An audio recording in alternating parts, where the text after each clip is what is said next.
सूरत में बिहार जीत को लेकर प्रधानमंत्री मोदी का बड़ा बयान। बोले, जिन लोगों को चुनाव में मिली हार सदमे से निकलने में लगेंगे महीनों।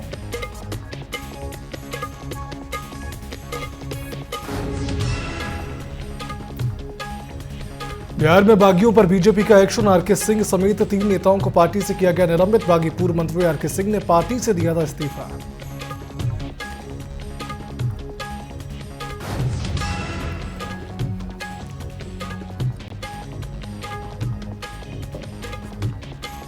बिरसा मुंडा की जयंती पर अलीराजपुर और जबलपुर में कार्यक्रम। प्रधानमंत्री मोदी ने वर्चुअली किया संबोधित। सीएम डॉक्टर मोहन यादव बोले, चले गए अंग्रेज, छोड़ गए कांग्रेस।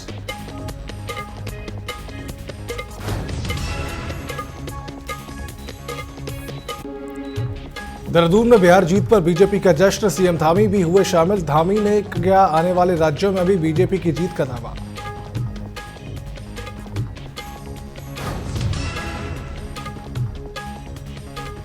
उत्तराखंड में प्राकृतिक आपदा से निपटने के लिए 13 जिलों में की गई मॉक ड्रिल। 8 उपकरण, मेन पावर और प्रक्रिया का किया गया आकलन।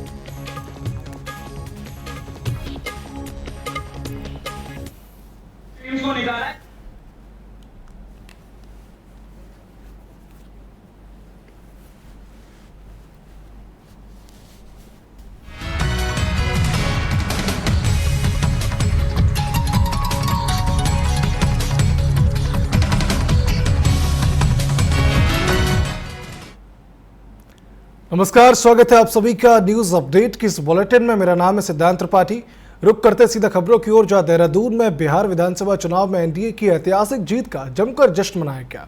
आपको बता दें कि बीजेपी के प्रदेश मुख्यालय में ढोल नगाड़ों की धुन पर कार्यकर्ताओं ने अबीर गुलाल लगाकर जीत का जश्न मनाया।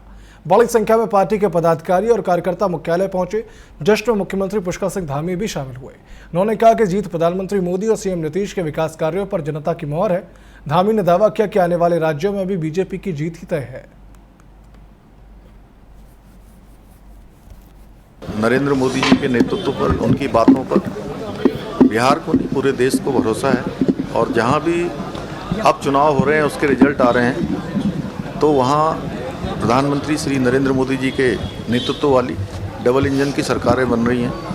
सुशासन इस सरकार की पहचान बन चुकी है। डबल इंजन सरकारों का विकास पहचान बन चुका है। पारदर्शिता पहचान बन चुकी है। बिहार चुनाव में जहां एक और एनडीए की सरकार पूर्ण बहुमत से बनी है, तो वहीं इन चुनाव परिणामों पर विपक्षी दल वोट खरीदने का आरोप भाजपा पर लगा रही है। विपक्ष के आरोपों पर उत्तराखंड के पूर्व मुख्यमंत्री त्रिवेंद्र सिंह रावत का कहना है कि विपक्ष चुनाव परिणामों से बुखलाई है। कांग्रेस पहले चुनाव में जीतने का दावा कर रही थी, जब कुछ हाथ नहीं लगा तो आरोप लगाना उनकी फितरत में है।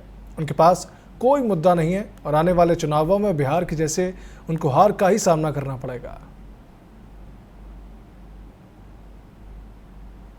कांग्रेस क्या कहती है? परसों तक तो कह रहे थे कि साहब हम सरकार बना रहे हैं, अब चुनाव में हार गए तो उनको लग रहा है कि वोट खरीदे गए। तो ये आरोप न जाने कब तक कांग्रेस लगाती रहेगी।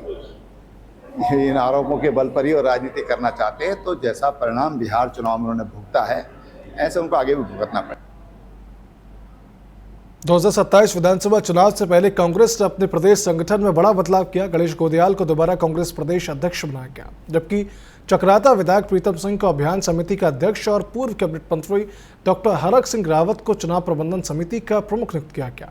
नई टीम को लेकर कांग्रेस के विधायक उत्साहित हैं। बद्रीनाथ विधायक लखपत बिटोला ने कहा कि इस नेतृत्व में कांग्रेस मजबूती से चुनाव लड़ेगी और 2027 में पूर्ण बहुमत के साथ सरकार बनाएगी। उन्होंने कहा कि कांग्रेस की कोशिश है कि प्रदेश में भ्रष्टाचार, महंगाई, बेरोजगारी और पेपर लीक जैसे मुद्दों से जनता को राहत मिले। जो हमारे शीर्ष नेतृत्व है, उनका बहुत बहुत धन्यवाद देना चाहता हूं कि उन्होंने माननीय गणेश गोदयाल जी को, माननीय प्रीतम भाई साहब को और माननीय हरक सिंह रावत जी को जो जिम्मेदारी दी है, उनके नेतृत्व में कांग्रेस मजबूती से चुनाव लड़ेगी। 2027 में कांग्रेस पूर्ण बहुमत की सरकार बनाएगी। आप देखोगे कि क्योंकि जो उत्तराखंड है उसमें 2 मंडल हैं, गढ़वाल मंडल, कुमाऊं मंडल। कुमाऊं मंडल से हमारे पास ऑलरेडी पहले माननीय यशपाल जी नेता प्रतिपक्ष हैं और माननीय भुवन कापड़ जी उपनेता प्रतिपक्ष पहले से ही थे। और प्रथम भाई देहरादून क्षेत्र से, गढ़वाल के क्षेत्र से, माननीय हरक सिंह रावत जी गढ़वाल के क्षेत्र से, गणेश गोदयाल जी गढ़वाल के क्षेत्र से। तो एक सामंजस्य बिठाया गया और पूरी तरह से पार्टी ने हर प्रकार से एक समीकरण साधते हुए सभी लोगों की मनोभावनाओं का ध्यान रखा है और पार्टी चाहती है कि 27 में कांग्रेस बड़े बहुमत के साथ आए ताकि इस प्रदेश से भ्रष्टाचार, महंगाई, बेरोजगारी से लेकर जो पेपर लीक के मामले उनसे इस प्रदेश को निजात मिले। तो देहरादून से एक बड़ी राजनीतिक प्रतिक्रिया सामने आई। दिल्ली धमाके को लेकर भाजपा के प्रदेश प्रवक्ता कुंवर जपेंद्र ने गहरी चिंता जताई। उनका कहना है कि देश में लगातार बढ़ती आतंकी घटनाएं गंभीर विषय है और वैश्विक स्तर पर भी आतंकवाद को लेकर चिंता बढ़ी है। उन्होंने कहा कि अब समय आ गया है कि आतंकवाद के खिलाफ कड़े और निर्णायक कदम उठाए जाएं। भाजपा का आश्वासन है कि भारत और उत्तराखंड सरकार सख्त कार्रवाई कर जनता की सुरक्षा सुनिश्चित करेगी।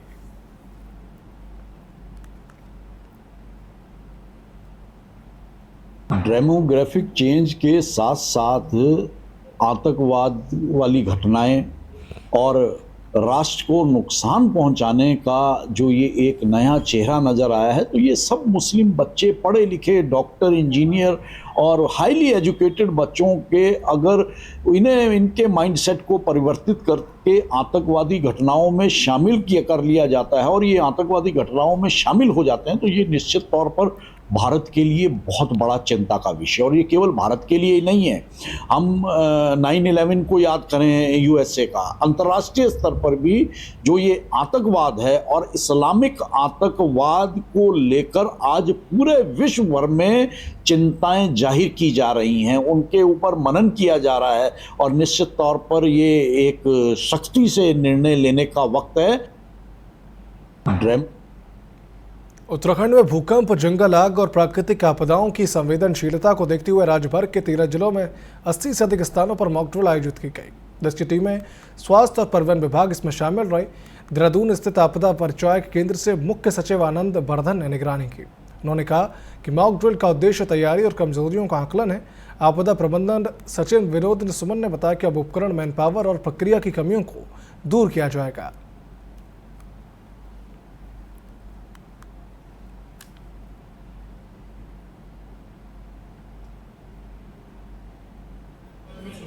मॉक ड्रिल्स किसी भी इंसिडेंट के लिए हम करते हैं, उसका सबसे बड़ा ध्येय ये होता है कि हम अपने सिस्टम का रिस्पांस और सिस्टम की इफ़ेक्टिवनेस क्या है उसको टेस्ट करते हैं।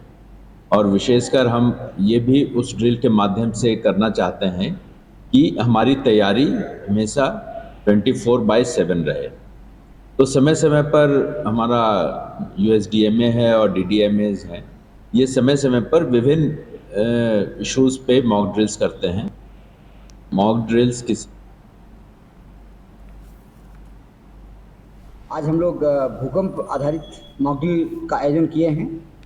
यह आयोजन राज्य के सभी 13 जनपदों में लगभग 80 से अधिक स्थानों पर किया जा रहा है। इसमें विभिन्न स्थानों पर हम लोगों ने अलग अलग सिनेरियो क्रिएट किए हैं। कहीं अस्पताल की बिल्डिंग को ध्वस्त दिखाया गया है, कहीं पुल को ध्वस्त दिखाया गया है, कहीं स्कूल की बिल्डिंग को दिखाया गया है, क्षति पहुंची है, कहीं रास्ते टूटे हैं, कहीं टनल बंद हुई हैं। तो अलग अलग सिनेरियो क्रिएट किया गया है। आज हम न्यूज़ अपडेट किस बुलेटिन में फिलहाल इतना ही। आप देखते रहिए TV24। शुभ रात्रि।